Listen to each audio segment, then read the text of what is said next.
जी अस्सलाम वालेकुम वरहमतुल्लाहि वबरकातुहू। गुज़श्ता रोज़ पंजाब कॉलेज गुलबर्ग कैंपस लाहौर की कहानी में आया एक नया मोड़ और मरीम नवाज़ ने सोशल मीडिया की झूठी मुहिम को पाकिस्तान तहरीक इंसाफ से दिया जोड़। जी हाँ, मरीम नवाज़ ने प्रेस कॉन्फ्रेंस की और कहा कि ये जो सोशल मीडिया पर झूठी दास्तान घड़ी गई, इसके पीछे तहरीक इंसाफ है और इसके सिरे मिलते हैं खैबर पख्तूनख्वा हुकूमत से। अब इसके पीछे क्या वाकई तहरीक इंसाफ है और क्या वाकई इसके सिरे पेशावर मतलब खैबर पख्तूनख्वा हुकूमत मतलब तहरीक इंसाफ हुकूमत से मिलते हैं, और मरीम नवाज़ को इतनी जल्दी कैसे पता चल गया कि इसके पीछे तहरीक इंसाफ है? इस पर तो बाद में बात करते हैं, लेकिन ये बताता चलूँ कि अभी तक मेरी इस बार बार अपील के बावजूद कोई ऐसा शख्स सामने नहीं आया, कोई ऐसा वालिद, ऐसा चाचा, ऐसा मामा, ऐसी फुफ्फी, ऐसी मासी, ऐसी रिश्तेदार या ऐसा लड़का सामने नहीं आया कि जिसने मुझे बताया हो कि फ़लाँ लड़की के साथ रेप हुआ है, वो फ़लाँ की बेटी है और इस वक्त फ़लाँ जगह पर मौजूद है। मतलब ना कोई मुद्दई है, इस वक्त तक भी ना कोई मुद्दई है, ना कोई मुल्ज़म है, ना कोई तालिबा है, ना कोई रेप के का ठोस सबूत है, और ना कोई मुकदमा है, और ना कोई पेशरफ्त है। लेकिन आपको पता है, इज्तिजाज पे इज्तिजाज होते रहे, सोशल मीडिया भर गया इस विक्टिम कहानी से, इस मज़लूमियत की कहानी से, और ये इhtजाज लाहौर से निकलकर पंजाब के मुख्तलिफ शहरों तक फैल गया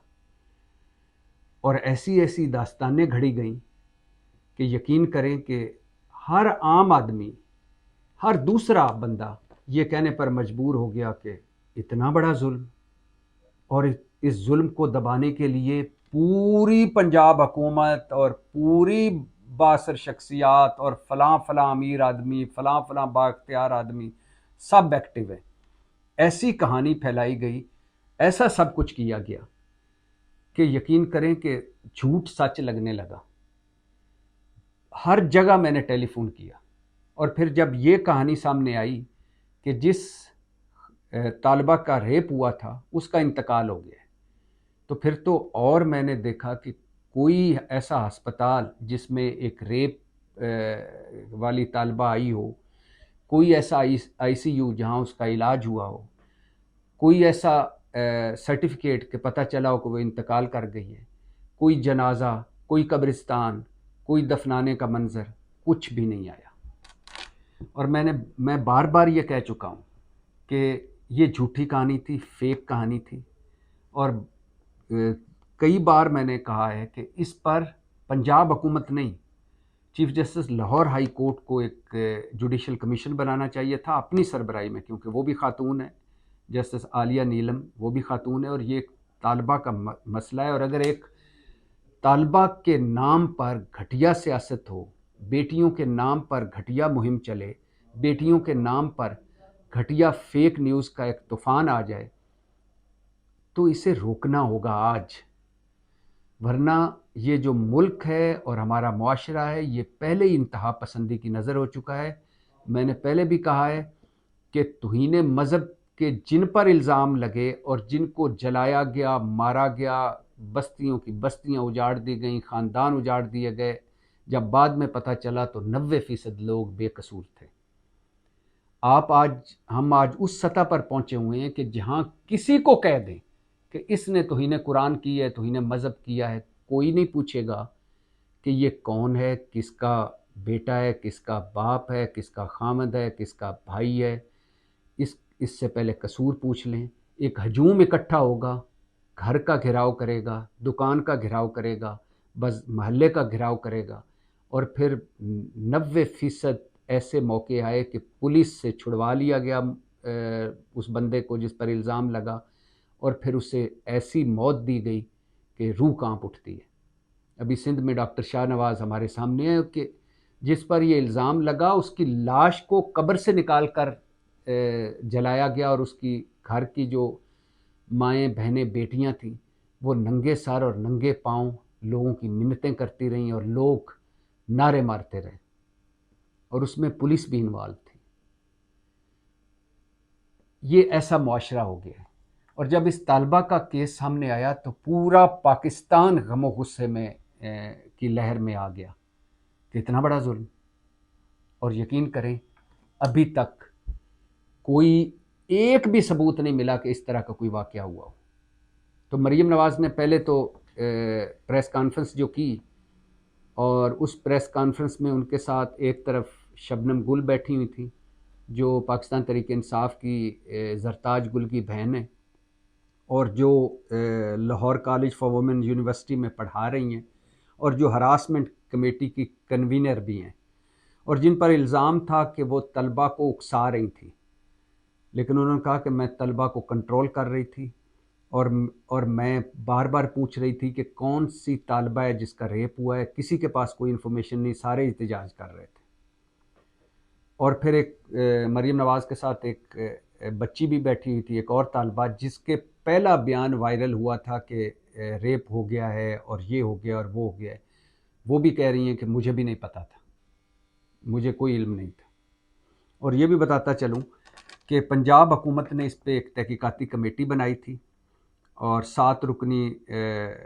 रुकनी कमेटी या 6 रुकनी कमेटी है, लेकिन हाई लेवल की कमेटी थी जो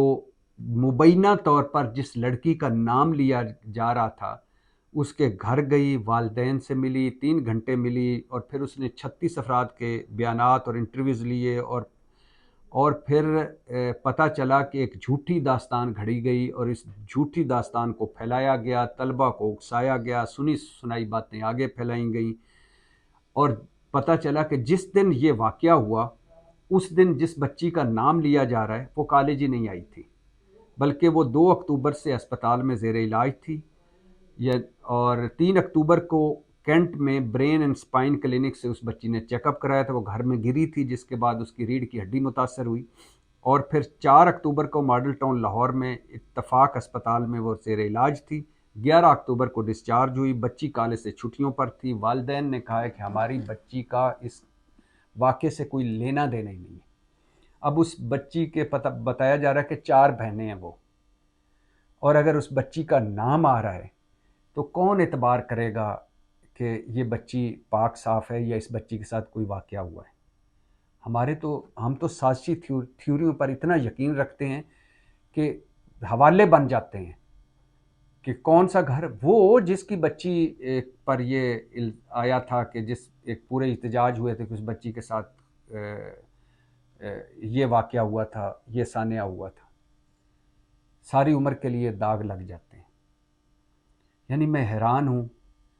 कि आप अंदाज़ा करें कि अगर कोई वालिद या कोई चाचा या कोई मामा या कोई वालदा ये जानकर भी कि उसकी बच्ची के साथ रेप हुआ है वो सामने नहीं आए, तो ऐसे कम हिम्मत और बुज़दिलों के साथ के लिए इतना एहतजाज। आप सोचें कि कोई वालिद ऐसा होगा, कोई चाचा मामा वालदा ऐसी होगी, कोई बहनें ऐसी होंगी कि जिनके लिए पूरा मुल्क बाहर निकला हुआ हो और उनके साथ ये वाक़या भी हो चुका हो, वो सामने नहीं आएंगी। क्यों नहीं आएंगी? ये अलहदा बात है कि ये बाद में सोचना है। मैंने कई लोगों से बात की, उन्होंने कहा यहाँ कौन सा इंसाफ मिलना है, यहाँ तो ऊपर एलीट क्लास है, वो उन्होंने कौन सा इंसाफ देना होगा। भाई इंसाफ मिलना या ना मिलना ये एक अलहदा बात है। अगर ऐसा कोई वाक़या होता तो कोई ना कोई तो सामने आता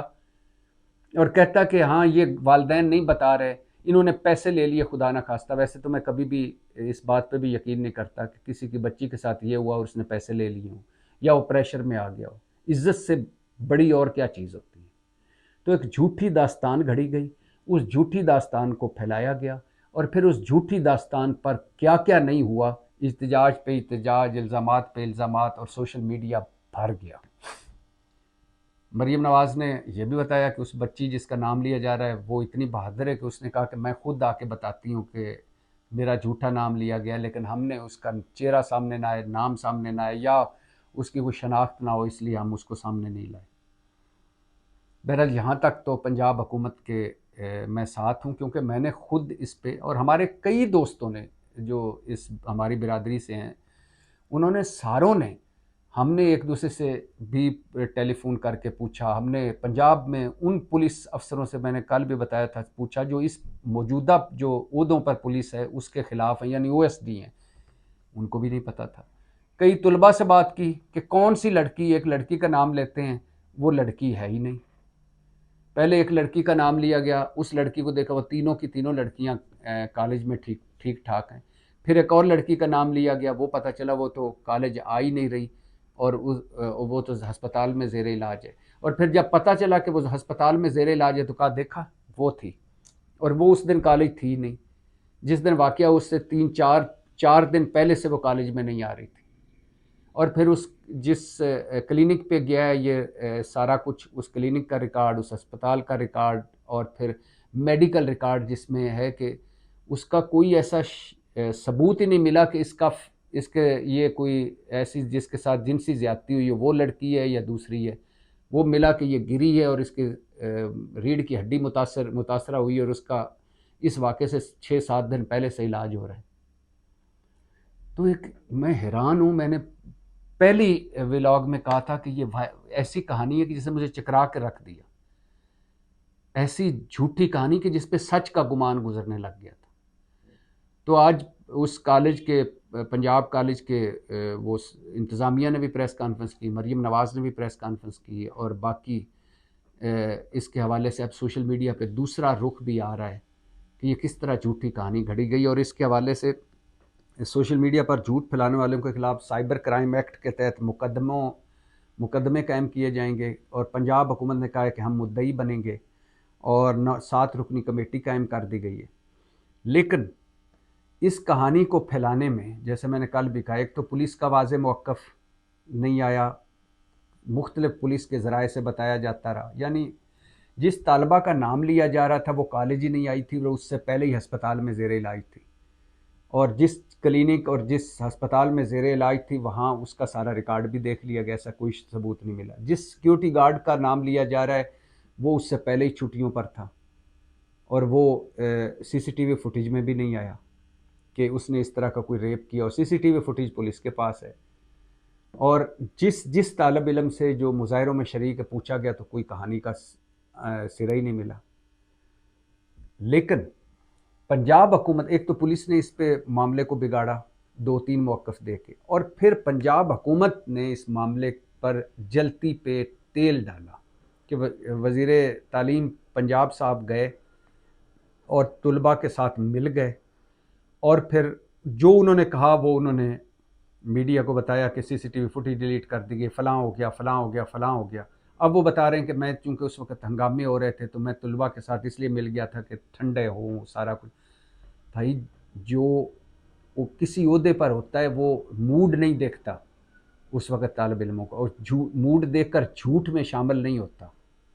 बल्कि वो सच बताता है और उनको कहता है कि आएँ मेरे साथ, हम इस पे एक एक्शन लेते हैं। और फिर दूसरा पंजाब हुकूमत ने जो बोंगी मारी वो ये कि कोई तहकीक किए बिना किसी इंक्वायरी के उस कैंपस की रजिस्ट्रेशन मनसूख कर दी। जब वज़ीर मिला तुलबा के साथ और रजिस्ट्रेशन मनसूख हुई तो इस पर और तेल डला और कहा देखा, हुकूमत को भी पता चल गया कि ये वाक़या ये सानिया हुआ है। तो यकीन करें, ऐसा अभी भी मैं इस इंतज़ार में हूँ कि कोई है जो सामने आए और मुझे बताए, और अगर मैं पहला शख्स हूँगा जो उस लड़की और उसके वालिदैन के साथ खड़ा हूँगा, क्योंकि हम सारे बेटियों वाले हैं और बेटियों पे घटिया सियासत नहीं करनी चाहिए। बेटियों को घटिया सियासत या घटिया मुहिम में या अपनी किसी काज के लिए बेटियों की इज्जतों पे बात नहीं होनी चाहिए। बेटियां, माएँ, बहनें सब की साझियाँ होती हैं। लेकिन पंजाब हुकूमत का इसमें किरदार, पंजाब हुकूमत को चाहिए था अपने वज़ीर तालीम को बरतरफ करते और उन सारे ओहदेदारों को बरतरफ करते जिन्होंने बिना इंक्वायरी के उस कैंपस की रजिस्ट्रेशन मनसूख करके इस जलती पर तेल डाला। और फिर इस मरीम नवाज़ की प्रेस कॉन्फ्रेंस से पहले अज़मा बुखारी जो वज़ीर इत्तलात व नशियात है, उनका भी एक क्लिप वायरल हुआ है जिसमें वो साफ़ियों को फरमा रही हैं कि कोई नॉनसेंस नहीं चलेगी प्रेस कॉन्फ्रेंस में, कोई शोर शराबा नहीं होगा, और मैं बड़ी रहमदिल हूँ, मैं किसी की नौकरी ख़राब नहीं करना चाहती, लेकिन अगर मैंने किसी की शिकायत कर दी, मतलब मालकान के आगे साफ़ियों की, तो फिर नौकरी पर हर्फ आ सकता है। तो उन साफ़ियों को सलाम कि जो ये सुन रहे थे बैठ के भाषण और फिर सुनकर प्रेस कॉन्फ्रेंस में भी आए। और अब आ जाइए मरीम नवाज साहबा के पर इस बात पे कि इसके पीछे तहरीक इंसाफ है। देखिए, एक तो तहरीक इंसाफ मैंने कहा है ना, अब ये जोड़ना बाकी रह गया है कि कायदे आज़म साहब की एम्बुलेंस भी इमरान खान ने ख़राब की थी, लियाकत अली ख़ान के कत्ल में भी इमरान खान मुलव्वस थे, फ़ातिमा जना को हराने में भी इमरान खान मुलव्वस थे, 3 मार्शल लॉ भी इमरान खान ने लगवाए, और फिर उसके बाद मुल्क जब टूटा तो वो भी इमरान खान ही ज़िम्मेदार था। और फिर उसके बाद ये जो जमहूरियत अब तक नहीं आई वो भी इमरान खान की वजह से नहीं आई। और ये जो पार्लियामेंट तमाशा बन चुकी है, अदलिया तमाशा बन चुकी है, वोट की इज़्ज़त तमाशा बन चुकी है, ये मुल्क तमाशा बन चुका है, ये सारा कसूर इमरान खान का।